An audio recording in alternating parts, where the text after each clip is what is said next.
Oh, good morning and happy snowy day.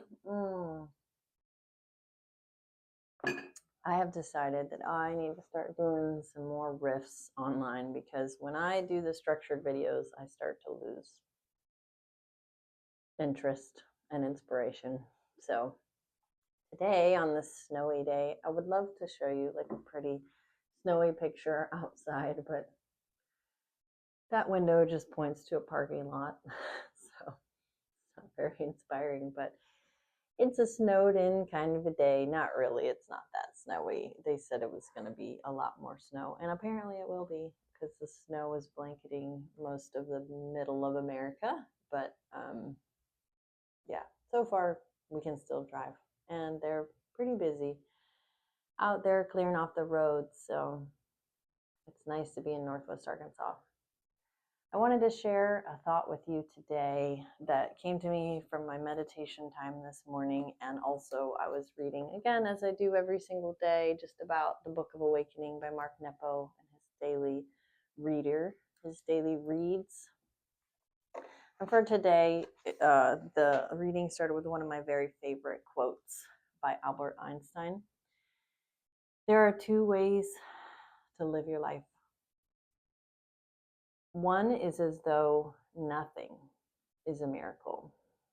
And isn't that the way that Western society, with our scientific lens and our proclivity towards productivity and our industrialization of everything and institutionalization of everything, isn't that how we tend to think life is? As though nothing is a miracle, that somehow we just constructed this whole thing with our bare hands and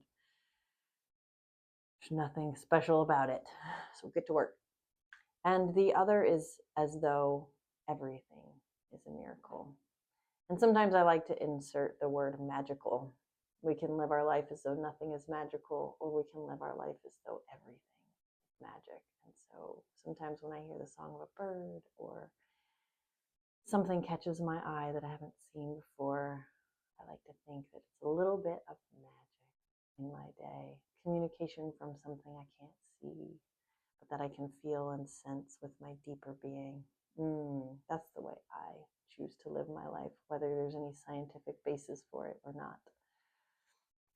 And I have really struggled with these videos over the last couple of weeks. I have this desire to really build a YouTube channel. I love making videos, even if they're not talking head videos like this, but there's been a lot of resistance, and I was sick for about a week, and then I'm making a big career transition, so I'll be starting a new job in February, and that takes up a lot of mental space as well. I'm very excited about it, but it just takes up room in the old cranium up here.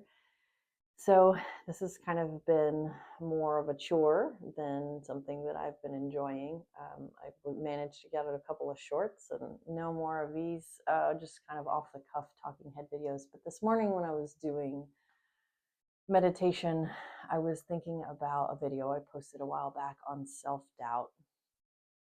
And one of the things I said is that self-doubt it always has a voice. It's always going to have a voice. But that doesn't mean that it gets a vote. And this morning as I was meditating, I tuned into that voice that's not voting. Well, it's kind of been voting lately. I was like, what is self-doubt trying to tell me right now? What is it? What is it saying? And it's like, your videos are dumb. This is such a terrible idea. This is a waste of time. You're ugly. Whatever. And then I took a moment and I asked myself, okay, that's great. That's the voice. And it gets to have a voice, but what is the truth? Like, what is my inner truth? And, I have these migraines, and I had this thought recently, like, if I had a brain tumor, I know what you're thinking, hypochondriac alert. It's all right. I have some reasons for that thought. If I had a brain tumor and I thought that I wasn't and let's say the doctors were, sitting me down in a sterile room and having the hard conversation, and they said, in time, you're going to lose your ability to speak and communicate, regardless of the fact that like you have a brain tumor and you're going to die. What would I do now? Like, what would I do differently? How would I live my life? And I thought to myself, shit, I would share everything that I want to share and no one would stop me because none of this other stuff would matter. And I realized right there, that's my truth. That's what's true. And I think maybe sometimes, I know it's kind of a morbid thought, right? We're all headed for the old, 6 feet under at some point. I mean, that's the only static destination in our lives, right? That we're all guaranteed is an end to this experience. So I don't know. We like to pretend like that's not the inevitability. I don't know. We don't think about it as much as possible, especially in our society where we're disconnected from birth and from death and from elderly people integrated in our daily lives. And so we forget what it's like to age and to lose relevance and to become invisible because we're obsessed with productivity. That was a little bit of a side rant, but back to that realization that I had that I would be doing this, and I would be doing it with alacrity. I would be doing this intensely. This would be even more important than it is to me now.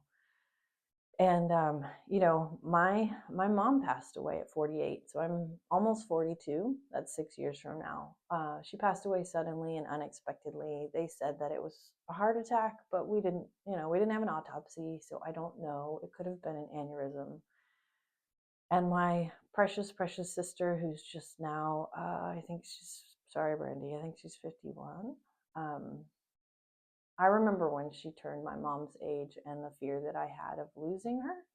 And she may not know this, but my sister has lived most of her adult life with known aneurysms. There were 3 of them. I believe they've found a few more that just are there in her brain. And so there's a little bit of a genetic component to that, right? Like, my mom passed away suddenly. My sister's lived her life with these headaches and with these aneurysms, just there existing. She's had surgery on them at one point. I believe they've told her they're inoperable at this point. We don't talk about it a lot, naturally, so I don't know all the details.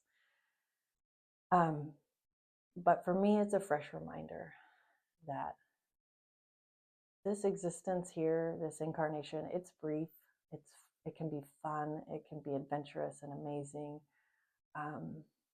But it's pointless to let self-doubt and our aversion to risk and vulnerability continue to make the decisions of our lives.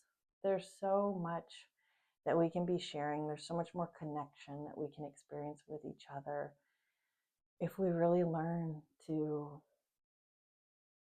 sink into what matters.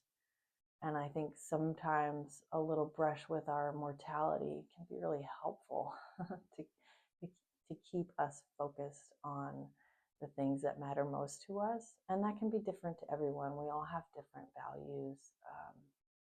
We're wired pretty much the same, but we all express in the most unique ways.